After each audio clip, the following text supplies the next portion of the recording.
Hello and welcome to the Unitarian Church in Fall River Candlelight Service, December 23rd, 2024.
Good evening.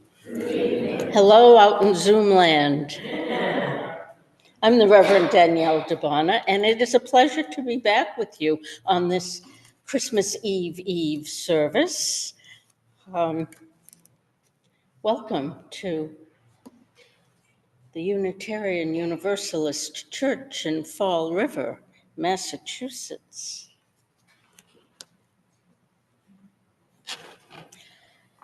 Tonight there's a few small changes in the order of worship. I would invite you to ignore them, and we will just move forward as if we expected what is going to happen. Okay? Are we all on board with that? Great. I'm going to invite Richard to come forward and light our Advent wreath. This week we are in the fourth Sunday of Advent, honoring part of the heritage of our denomination with candles and concepts found in all world religions, but with particular focus on waiting and preparing for the gift of new life. The previous candles were lit of hope, peace, and joy, and tonight we light the candle of love. Remember that love is the power that holds us together and is at the center of our shared values.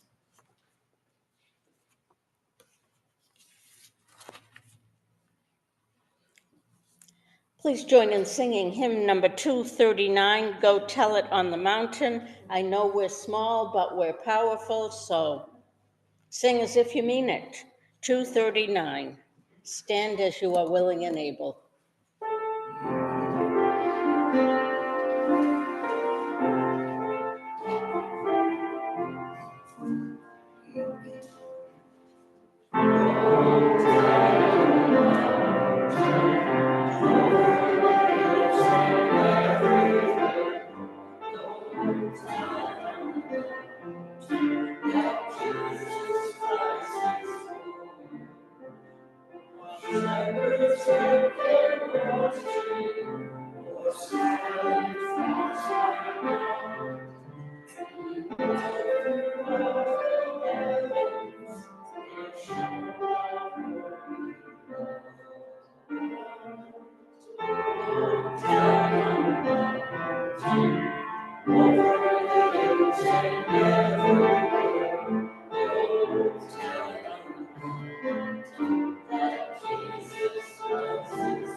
The first reading tonight is from the book of Luke, chapter 1, verses 26 through 31.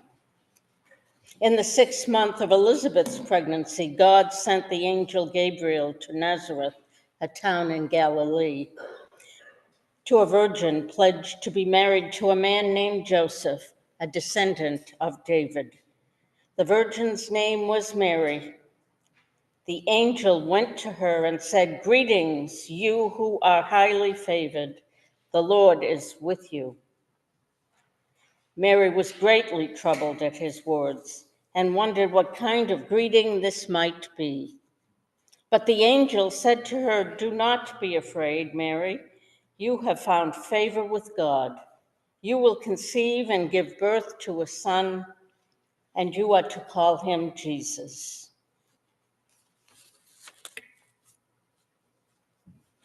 We will now gather to sing "Gather Round the Manger," hymn number 229.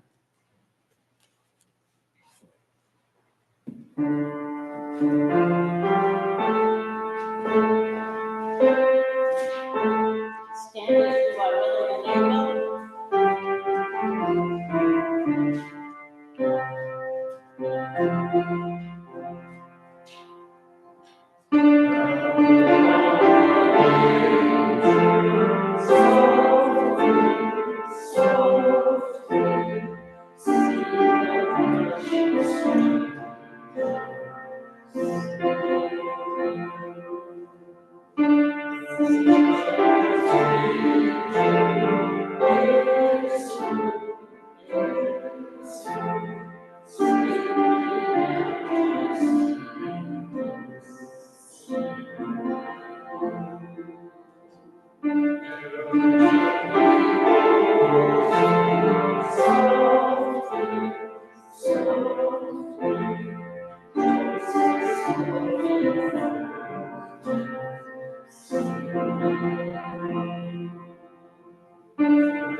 The second reading tonight is entitled "Let Us Be That Stable," written by Patrick Murphin.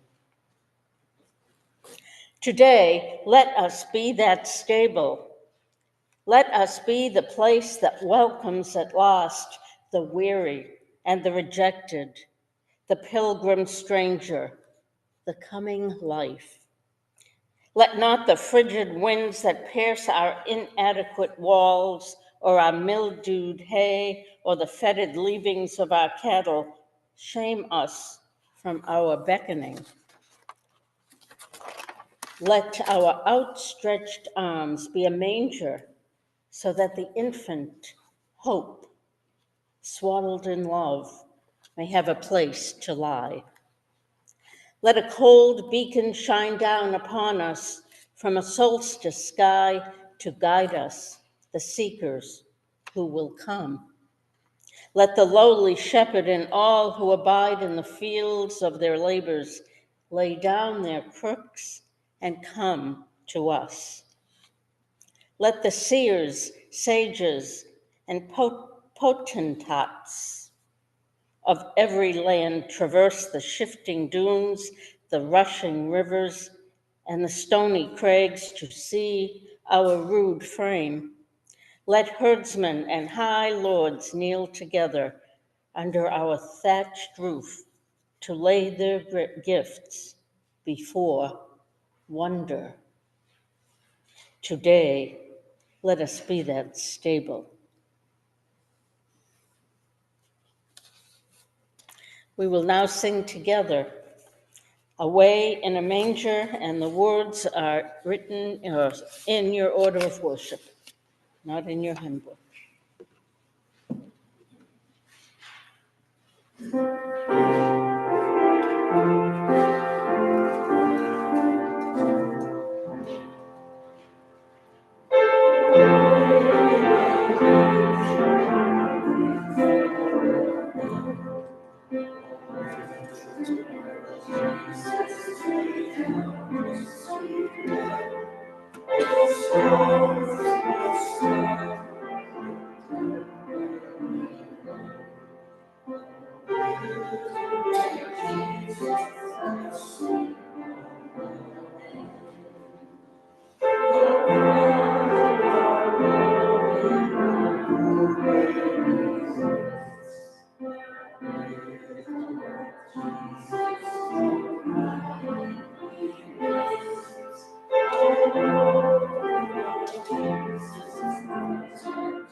From the book of Luke, chapter 2, verses 1 through 7. In those days, Caesar Augustus issued a decree that a census should be taken of the entire Roman world.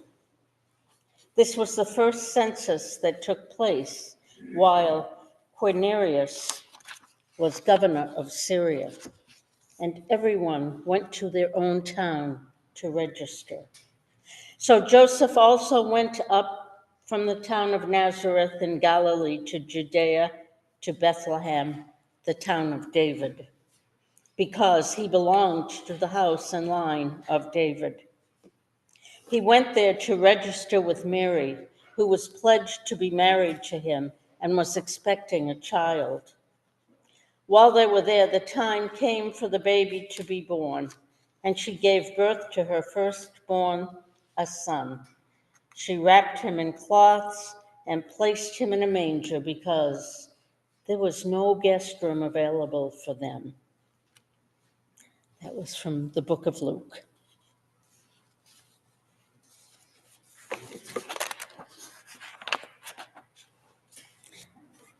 Let us stand again and join in singing Angels We Have Heard on High. And that is number 231 in your hymnal.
And also from the book of Luke, chapter 2, verse 13 through 20.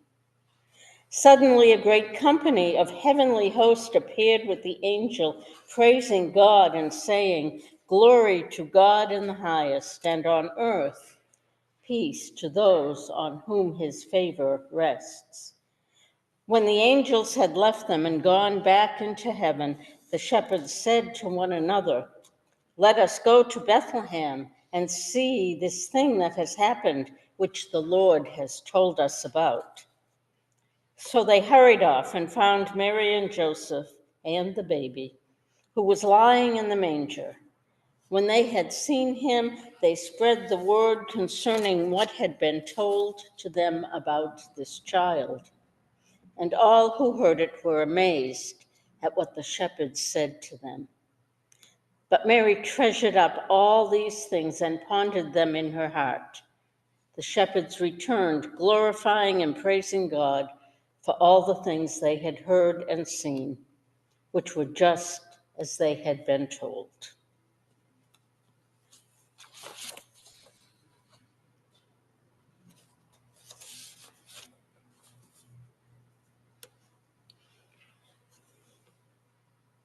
As is the practice of our congregations,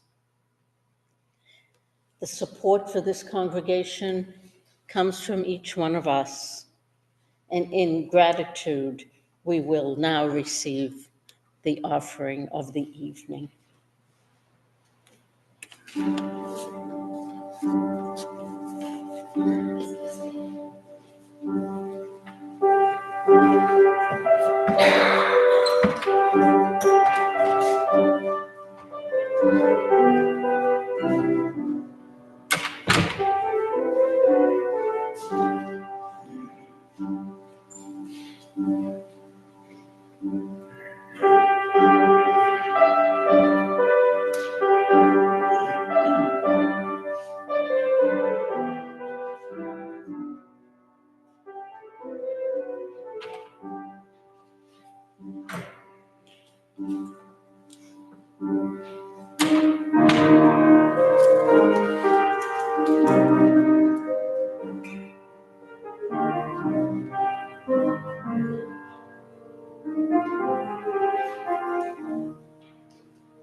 Let's sing hymn number 224, Let Christmas Come.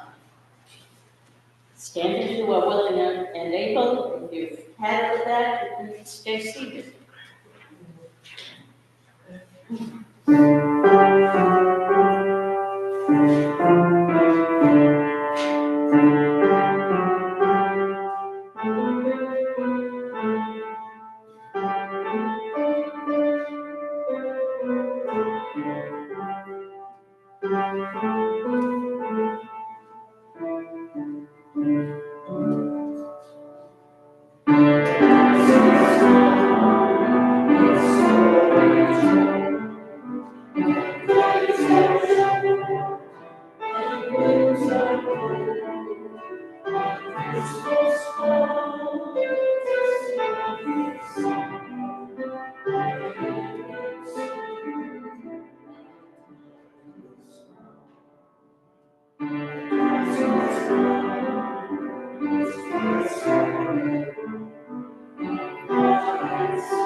As we're singing those hymns tonight, I'm reminded of the story about a visitor who asked the minister why the people didn't sing out and sing loud. And this was in a Unitarian or Universalist or UU church. And the minister replied, why? They can't sing loudly because they're looking ahead to see if they agree with the words. Richard, you know that one, don't you? Mm-hmm. And it's an odd feeling to sing some of the words in these songs, even for me after 27 years of ordination and 30 years in ministry.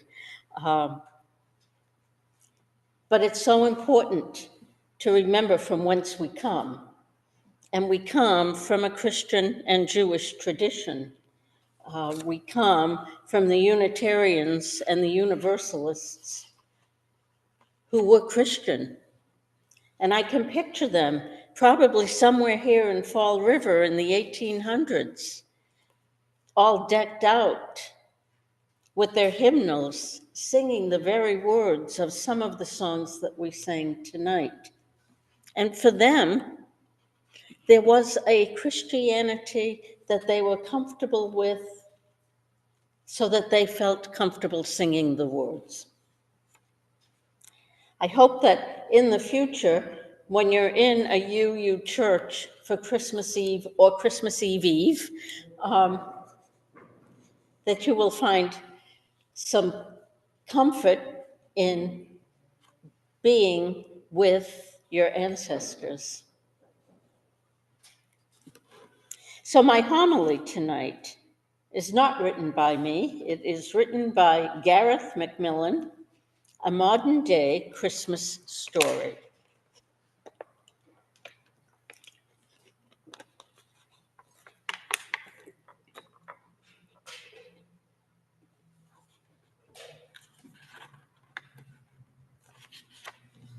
In the dark of a rundown block of council flats, Mary, just 15 years old, sits alone in her small, damp room. Joseph has just left her for the night. As she gets ready for another night, a blinding light fills the room. What can only be described as a warrior shining in white stands in front of her. He tells her that she is carrying the Son of God, that he will not only change her life, but the lives of more people than she can possibly imagine. She has a problem with this. I've never slept with anyone, not even Joe. In fact, all my friends are telling me I have to get him into bed, but he won't. She is interrupted halfway through and told not to doubt the power of Yahweh, that through him nothing is impossible. As the weeks and months since she is told pass, she gets shunned round her estate. Just another number to add to the ever-growing number of single teenage moms.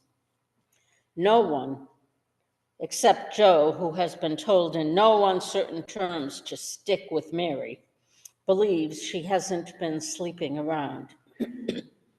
Eventually kicked out of her room at home, her parents wanting nothing to do with her, she moves in with Joe. The room Joe is renting from a mate is cold and damp, and there is mold growing on the walls in a part of town that you stay away from at all costs. It is all they can afford.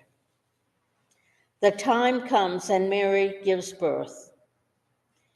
Jesus, J, there's parentheses, J, is born in the same damp, run-down room.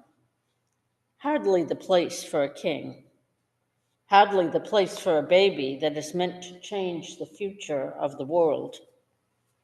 On the night of the birth in the same building, the same brilliant light fills another room in the tower.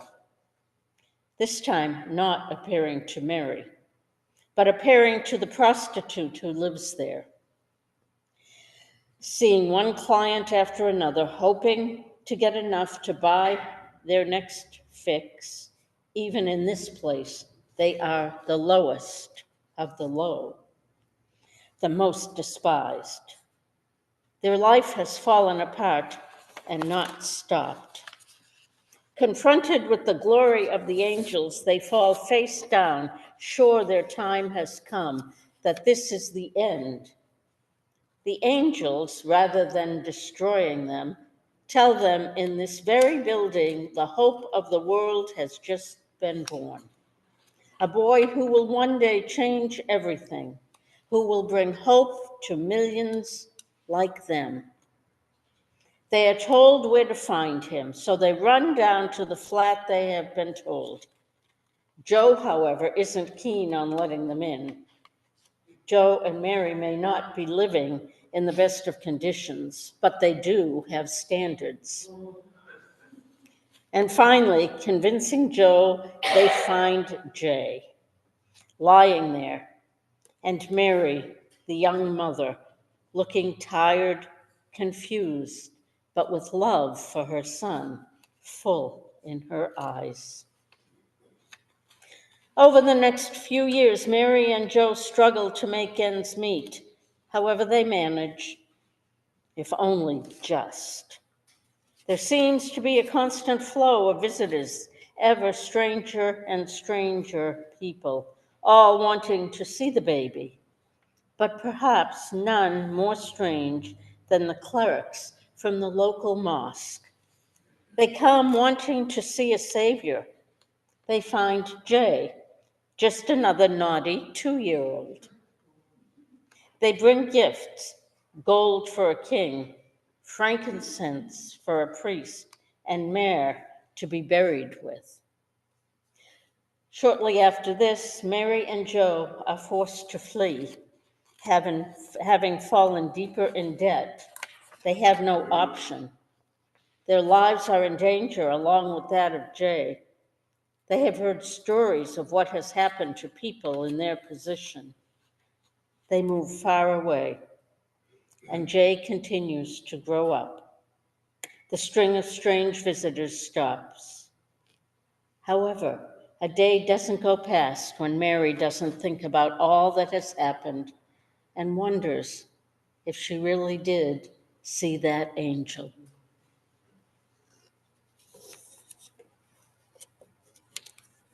A modern day Christmas story.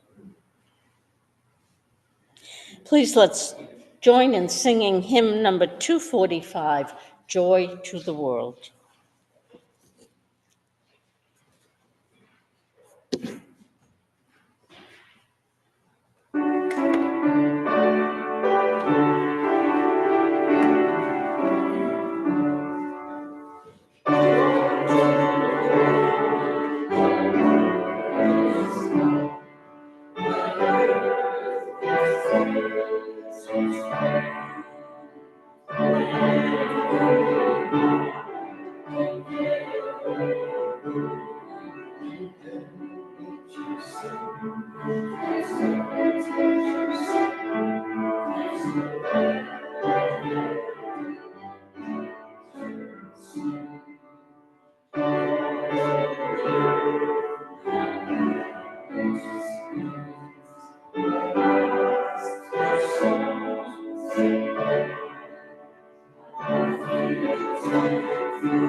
Our next reading comes from Howard Thurman.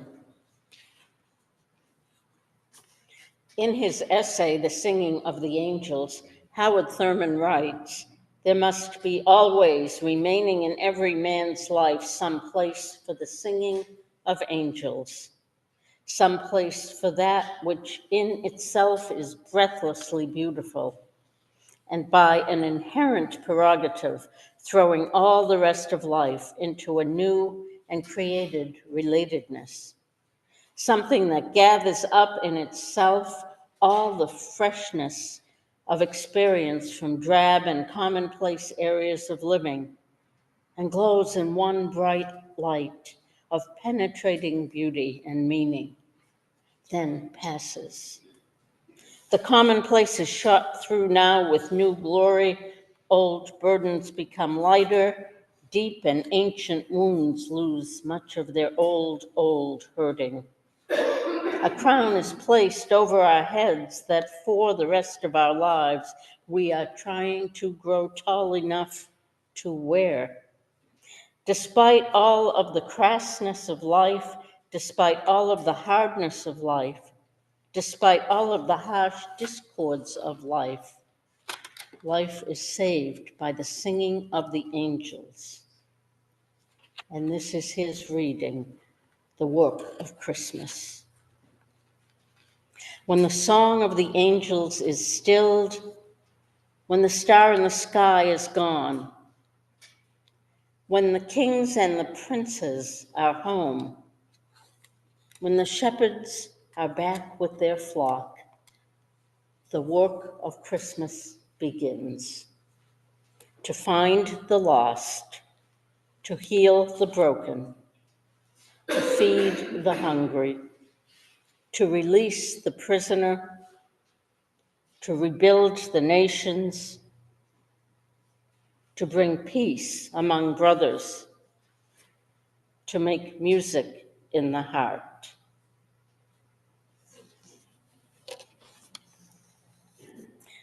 We will now sing song number 318, We Would Be One. It is not a Christmas hymn, but it is a fitting song, I think. 318.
Let us close our worship service tonight with the words of Unitarian religious educator Sophia Lyon-Fahs, whose words remind us that every newborn child has the inherent potential to change the world for good and to bring peace to this fragile and beautiful planet and all who live upon it. She wrote, "For so the children come, and so they have been coming. Always in the same way they come, born of the seed of man and woman. No angels herald their beginnings. No prophets predict their future courses. No wise men see a star to show where to find the babe that will save humankind.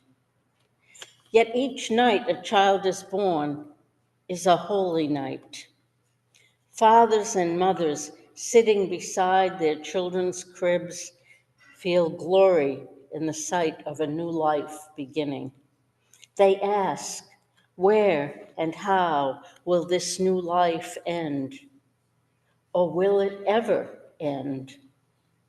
Each night a child is born is a holy night, a time for singing, a time for wondering, a time for worshiping.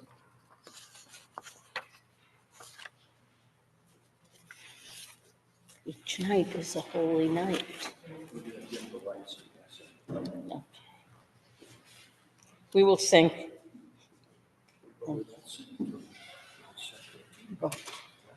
We will be singing Silent Night, which is 251 in your hymnal.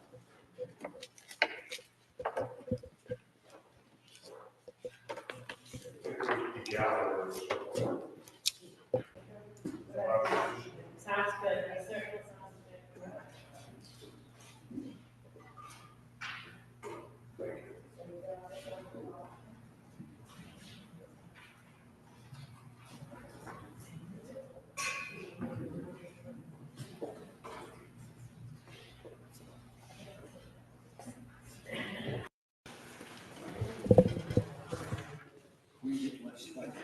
I don't.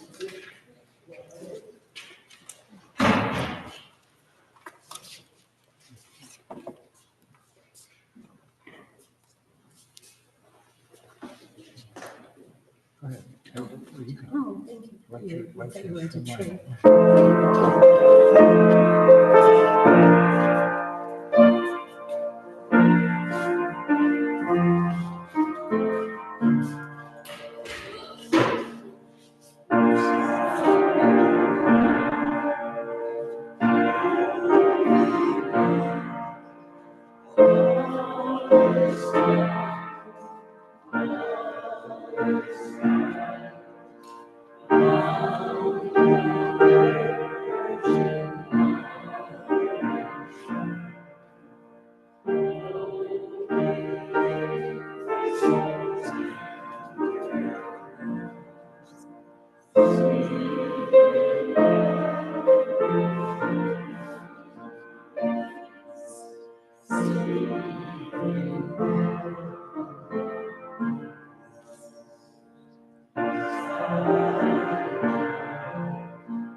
Could we sing the first verse one more time, facing the camera? And seeing our friends who are watching from wherever they're watching.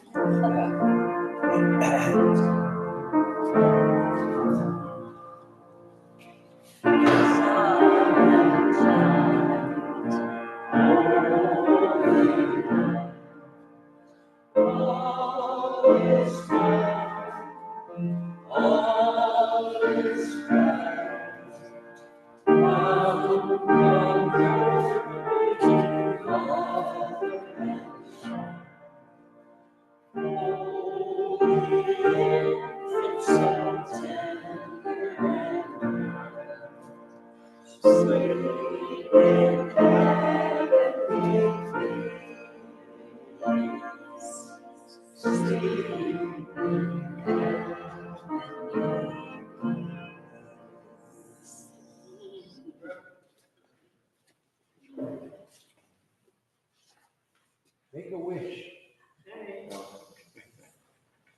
A Christmas wish. Joy to the world.